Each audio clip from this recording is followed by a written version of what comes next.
bill or healthcare bill. So we are in agreement sa House and the Senate na talagang by law dapat madagdagan pa yung kanilang budget, pero dapat makita nila yung kanilang responsibilidad na bilisan pa nila ang pag-expand ng mga package para agarang maramdaman ng ating mga kababayan. Of course, for now, dahil hindi pa ho ayos yung sistema ng universal healthcare, malaking tulong po yung MyFit. Dahil part of the hospital bill or healthcare expense ay na-charge natin doon.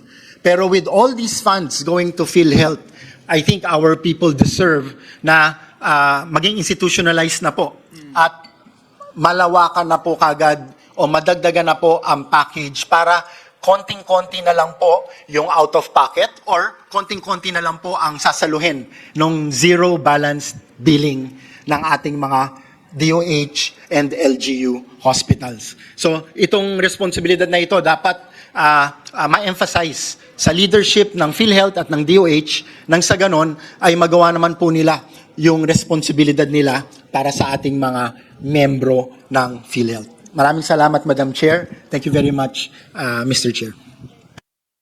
Maraming salamat po. Senator Go? Good afternoon. As you all know, I had my reservations on the BICAM report for the 2025 budget. In fact, I did not sign the BICAM report last year.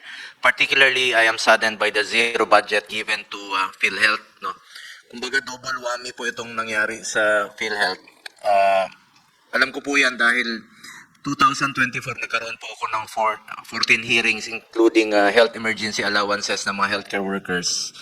At doon natin nakita na kulang talaga yung counterpart ng PhilHealth sa kanilang mga pasyente. Tama yung sinabi mo kanina, napakaliit pa ng case rates nila. In fact, nung nagkagulo na, nung Disyembre, 2024, nagkaroon sila ng board meeting, tinaasan nila, sa ilang araw lang ng board meeting, tinaasan nila yung case rates. Kaya pala nilang taasan yung case rates sa ilang araw, Disyembre. Kung ginawa nila yun nung Enero pa lang, tinaasan yung case rates, wala sana silang excess funds na wawalisin ng National Treasury. Nung winalis ng National Treasury, nung July, doon tayo nagkaroon ng hearing, doon tayo na alarma, at may nag-file sa Supreme Court, salamat, at finally, na-desisyonan po na, sabi ko nga nung panahong yon, it might be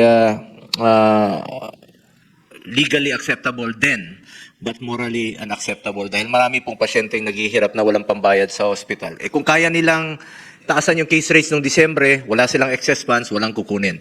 Anyway, tapos na po yun. That's water under the bridge. Ang problema ngayon, nagdesisyon po ang Supreme Court ngayon na ibalik po yung pondo na 60 billion. At refund po ito. Ibig sabihin, dapat sana'y magamit kaagad ito. Ginawa pong appropriation na sa 2026. How about the 2025 na zero? Ilan po kayang mga pasyente ang na-deprive naman po doon sa zero budget po ng PhilHealth noong 2025? Kaya po, isa sa dahilan na hindi po ako pumirma noong 2025. Maybe ma-address po ito ng BICAM. Paano po yung double whammy na yon? 60 billion, ibabalik sa 2026. How about na zero nung 2025? At kung maaari, mabigay na po yung hindi na ibibigay. Dahil nasa syntax law po itong earmarking, about 200 billion pa po mahigit ang hindi nabibigay since 2023. Ilang pasyente po ang matutulungan nito, ilang buhay po ang masasalbar sa pondong ito na alam naman natin, noong 2024, nung kinuha po yun, yung 60 billion, medyo nahalo-halo na kung saan ginamit. May nagsabi na ginamit po sa health emergency allowances. But the truth is, it was pinulled po siya, tapos ginamit po sa iba't ibang... kaya isa po ito sa dahilan na hindi talaga ako pumirma nung 2025 dahil sakit na zero mo yung PhilHealth. Pinaglaban nga natin na wag kunin yung excess funds ng PhilHealth. Hindi naman excess yun PhilHealth yun, klaro naman, health para sa Pilipino po yun. Hindi excess funds po yun. Sana po yung ma-address rin po ito ng BICAM. Salamat po. Madam Chair, if I may. I'd like to recognize Our Minority Leader, the Honorable Marcelino Libanan. Thank you, Madam Chair. Just for the record, yung HGAB ng House for 2025, hindi po binawasan ang PhilHealth. Iwan po kung saan na po nabawasan yun. Maraming salamat po. Yun nga po yung sinasabi. Mabuti na lang po, I commend the both houses na nagkaroon tayo ng transparency ngayon na bukas yung BICAM.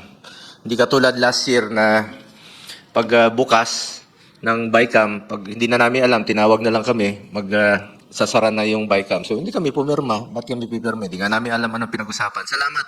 At ngayon maririnig na po ng taong bayan ang pinag-uusapan dito.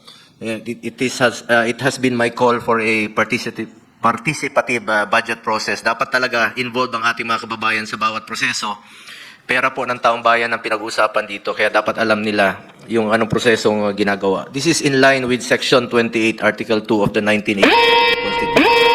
Declares that the state implements a full disclosure of all its transactions involving public interest.